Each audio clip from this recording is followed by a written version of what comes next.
So guys, best stock series का ये 43वां video है जिसमें हम लोग कुछ फंडामेंटली स्ट्रॉन्ग कंपनीज के बारे में बात करेंगे। सो प्लीज वीडियो को जरूर एक लाइक कर दीजिएगा। So let's get start to the video.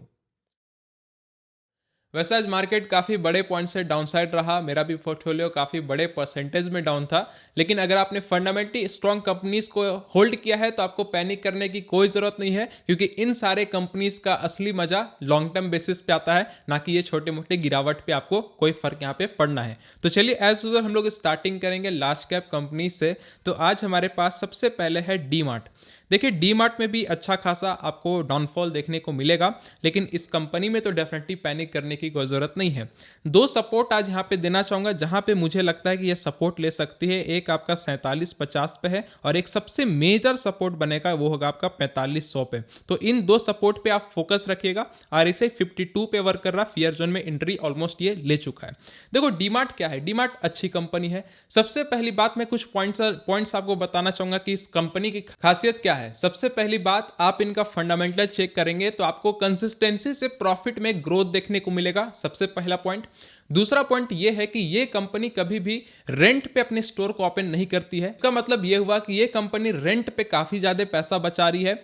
तीसरा पॉइंट यह है कि ये कंपनी ग्रोथ में फोकस करती है, ना कि डिविडेंड पे। तो जो भी कंपनी ग्रोथ पे फोकस करती है दैट मीन्स क्या है कि उस कंपनी का फ्यूचर काफी ज्यादा ब्राइट है, ना कि डिविडेंड वाली कंपनी क्या करती है। डिविडेंड वाली कंपनी को ग्रोथ से कोई लेना देना नहीं है, उनको प्रॉफिट होता है, डिविडेंड के तौर पे सभी शेयर होल्डर्स को बांट देते हैं, कंपनी जैसा चल रहा है चलते रहेगा, ग्रोथ पे उनको कोई मतलब नहीं होता है। लेकिन डीमार्ट जैसी कंपनी डिविडेंड ना दे करके ग्रोथ पे फोकस करती है, इस चीज को आपको यहाँ पे ध्यान रखना है। चौथा पॉइंट यह है कि इस कंपनी ने लगातार अपने स्टोर्स को अक्रॉस इंडिया में ओपन किए हैं, तो इसका मतलब यह हुआ कि काफी ज्यादा पोटेंशियल अभी भी बचा हुआ है। तो इतने सारे पॉइंटर्स होने के बाद ये कंपनी कैसे नहीं ओवर वैल्यूड होगी। कुछ लोग कमेंट करते हैं काफी ओवर वैल्यूड कंपनी, तो आप बिजनेस को भी तो समझो कि कंपनी में वो पोटेंशियल है, तब तो मार्केट ने उसे उस वैल्यूएशन पे ला करके रखा है। तो ओवर वैल्यूड का नाम तो आता है इस कंपनी के साथ, लेकिन मुझे फ्यूचर काफी ब्राइट लगता है, दैट्स व्हाई मैं इसे कवर करता हूं। तो इस दो लेवल पे आप यहां पे फोकस रख सकते हैं। नेक्स्ट कंपनी है रिलायंस। देखो रिलायंस में भी आज अच्छा खासा आपको डाउनफॉल देखने को मिला है।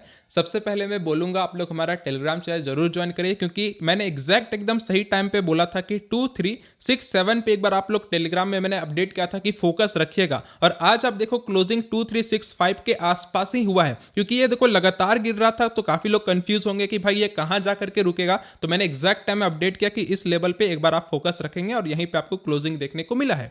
तो अभी आखिरकार रिलायंस में क्या करना है, तो देखो रिलायंस में जहां तक मुझे लगता है कि जिस प्राइस पे अभी ये अवेलेबल है एक सपोर्ट ही बना रहा है, तो लॉन्ग टर्म का विजन है तो इसमें आप फोकस रख सकते हैं। नहीं तो अगर ये यहां से स्लिप करेगा तो डायरेक्ट मुझे जहां तक लगता है 2259 पे आता हुआ मिलेगा। तो इन दो लेवल पे आप फोकस रखेंगे। ऑलरेडी 31 RSI पे आ चुका है, यानी कि फियर जोन में एंट्री ले चुका है। पोटेंशियल अभी भी इस कंपनी में है, जब से जियो की एंट्री इसमें हो चुकी है मुझे ग्रोथ काफी ज्यादा ब्राइट लगता है। पहले उस हिसाब का नहीं था, काफी दिनों तक ये कंसोलिडेट करता था, लेकिन जियो के बाद से काफी ग्रोथ आ चुका है। तो थोड़ा सा ये स्लो चलेगी। Over the period of time आपको एक दिन में करोड़पति नहीं बना सकती है, थोड़ा सा आपको इस कंपनी में पेशेंस रखना होगा।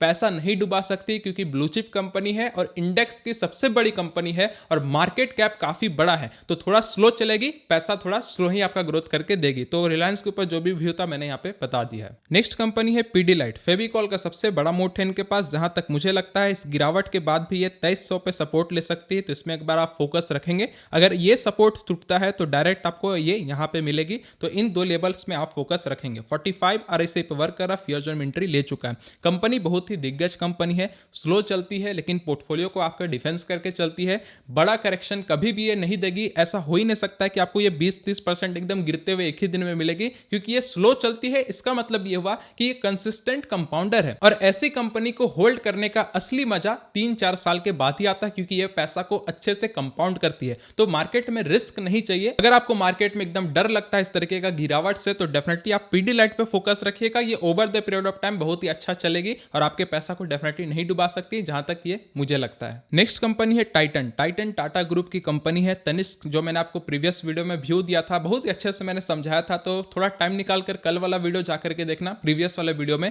आपको बहुत कुछ इस कंपनी के बारे में जानने को मिलेगा। आज उतना डिटेल में कवर नहीं करेंगे। तो जहां तक अभी मुझे लगता है कि टाइटन आपको 2352 पे एक सपोर्ट लेता हुआ मिलेगा। इस पे एक बार आप फोकस रख सकते हैं। थोड़ा सा लॉन्ग टर्म होल्ड करना पड़ेगा, क्योंकि प्रीवियस वीडियो में जैसा मैंने आपको समझाया कि अभी शादी का सीजन चल रहा है और दिवाली का क्वार्टर जस्ट गुजरा है, तो उसका कितना अच्छा आपको इंपैक्ट मिल सकता है। तो प्रीवियस वीडियो एक बार जाके देखिएगा तो आपको समझ आएगा कि इस लेवल पे मैं क्यों फोकस करने बोल रहा हूँ। 46 RSI पे वर्क कर रहा है, ऑलरेडी ये फेयर जोन में एंट्री ले चुका है। नेक्स्ट कंपनी है डिविस लैब। देखो डिविस लैब भी अपने अच्छे सपोर्ट से थोड़ा बहुत फिसलता हुआ आज मिला है, लेकिन क्लोजिंग देखो अराउंड आसपास में ही हुआ है, तो उतना कुछ खास डरने की जरूरत नहीं है। अगर कल मार्केट फिर इसी तरीके से रहेगा तो जहां तक मुझे लगता है कि ये मार्केट के सेंटिमेंट के हिसाब से 4500 के लेवल पे आता हो आपको मिल सकता है। तो अगर हो सके इस लेवल पे आ जाए तो डेफिनेटली फोकस रखिएगा, नहीं तो आपने अगर इस बॉक्स के अंदर भी अपना एलोकेशन दिया है, दैट मीन्स अगर आप लॉन्ग टर्म होल्ड कर रहे हैं तो ये काफी बड़े ब्रेकआउट के साथ आपको आगे मिल सकता है, जहां तक मुझे लगता है। ठीक है, 34 RSI पे वर्क कर रहा है, ऑलरेडी ये फेयर जोन में एंट्री ले चुकी है।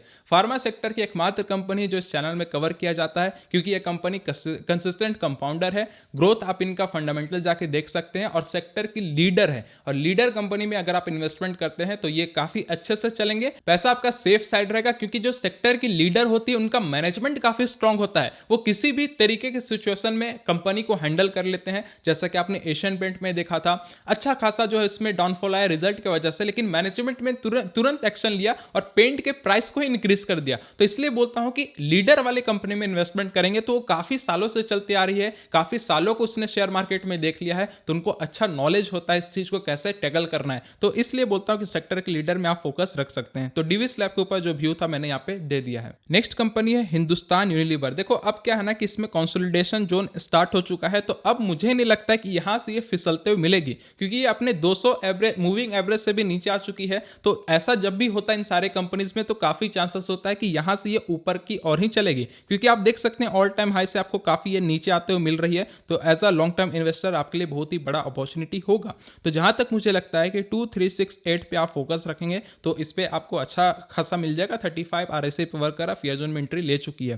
थोड़ा सा स्लो चलेगी कंपनी, मार्केट कैप काफी बड़ा है, तो प्रॉफिट को डबल करने में यानी पैसा को डबल करने में काफी समय लगा सकती है, लेकिन डिफेंसिव कंपनी है, पोर्टफोलियो में आप कंसिडर कर सकते हैं। तो आज लार्ज कैप में जुबिलेंट फूड, TCS, मारिको और डाबर कवर नहीं कर रहे हैं। इन सारे कंपनीज के ऊपर व्यू एंड लेवल बिल्कुल सेम रहेगा जो मैंने प्रीवियस वाले वीडियो दिया है। तो इन सारे कंपनीज के लिए कल वाला वीडियो जाकर के आप देख सकते हैं। तो ये लार्ज कैप कंपनीज थे जिसमें आपको अपने एलोकेशन का बड़ा अमाउंट देना है। अब चलिए हम लोग मिड कैप कंपनीज के बारे में बात करेंगे जिसमें लार्ज कैप से थोड़ा कम एलोकेशन देना है। सो मिड कैप में सबसे पहले रिलैक्सो है। देखो रिलैक्सो में भी काफी बड़ा डाउनफॉल देखने को मिला है, क्योंकि एक न्यूज भी आया हुआ है कि GST के प्राइस को थोड़ा इंक्रीज किया गया। तो जितने लोग जो है बाइंग सेलिंग वाले फील्ड में आते हैं तो उनको काफी थोड़ा इंपैक्ट देखने को मिल सकता है। थोड़ा सा यहाँ पे प्रेशर वाला न्यूज था ही। तो जहां तक मुझे लगता है कि ये अपने इस सपोर्ट को आज थोड़ा तोड़ते हुए मिली है, तो मुझे लगता है कि ये 1250 तक भी आ सकती है। अगर इस लेवल पर आती है तो डेफिनेटली आपको कंसिडर करना चाहिए, क्योंकि 41 RSI पे ऑलरेडी ये वर्क कर रहा है। अगर देखा जाए जिनका लॉन्ग टर्म का विजन है तो ये जो यहाँ पे सपोर्ट लगता है ये सबसे अच्छा सपोर्ट है, लेकिन लॉन्ग टर्म का इसमें फोकस रखना होगा। कल मार्केट किस तरीके से इसको लेगी ये मैं भी नहीं बता सकता हूं, इसलिए मैं बोल रहा हूं कि 1250 पे अगर ये आती है तो आपके लिए बहुत ही बड़ा यहाँ पे अपॉर्चुनिटी होगा। तो रिलैक्सो के बारे में मैंने ओपिनियन यहाँ पे दे दिया है। नेक्स्ट कंपनी है एस्ट्रल। ये भी अपने सेक्टर की वन ऑफ द लीडर है, पाइप सेक्टर से बिलोंग करती है। जहां तक मुझे लगता है 2200 पे सपोर्ट लेगी, इस पे एक बार आप फोकस रखिएगा।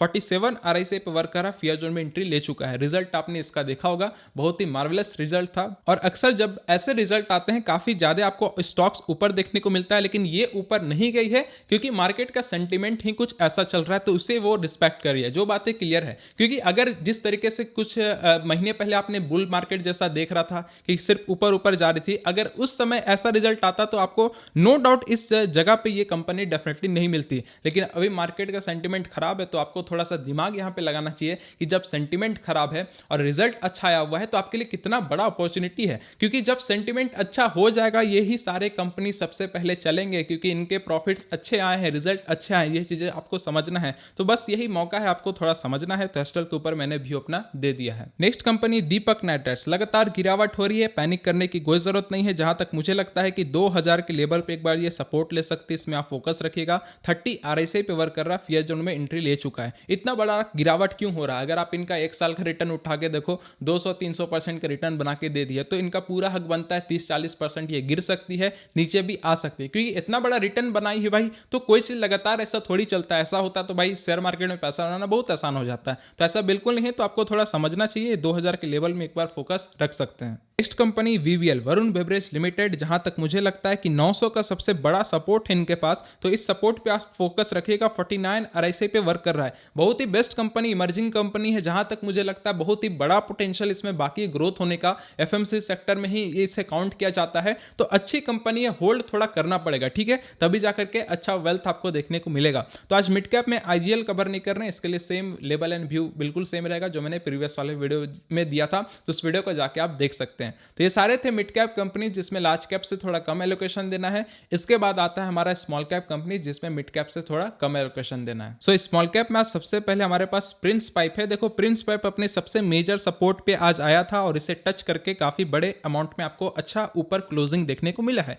तो जहां तक मुझे लगता है कि अगर फिर से मौका मिले तो 750 के लेवल में आप इसमें फोकस रखेंगे। 52 RSI पे वर्क कर रहा है, बहुत ही अच्छी कंपनी, इमर्जिंग कंपनी, रिजल्ट भी बहुत ही अच्छा था। और मैंने तो कितने वीडियो में आपको बताया था कि इस सपोर्ट पे, मतलब ये जो कंसोलिडेशन फेस चल रहा है, जब इसे ये तोड़ेगी आपको फिर इस लेवल पे ये आते हुए नहीं मिलेगी, और वही चीज सेम आपको रिपीट होता मिलेगा। अच्छी कंपनी, थोड़ा होल्ड करिएगा। तो आज स्मॉल कैप में ज्यादा कुछ खास नहीं है, प्रिंस पाइप को ही कवर कर रहे हैं। तो ये सारे थे फंडामेंटली स्ट्रॉन्ग कंपनीज। तो अगर आपको वीडियो हेल्पफुल लगा प्लीज वीडियो को लाइक करेगा। आपके जितने भी फेवरेट ब्रोकर्स है, सारे ब्रोकर्स का लिंक मैं डिस्क्रिप्शन में दे दूंगा। अगर आप उस लिंक से अकाउंट ओपन करते हैं तो इस चैनल के लिए बहुत ही बड़ा हेल्प होगा।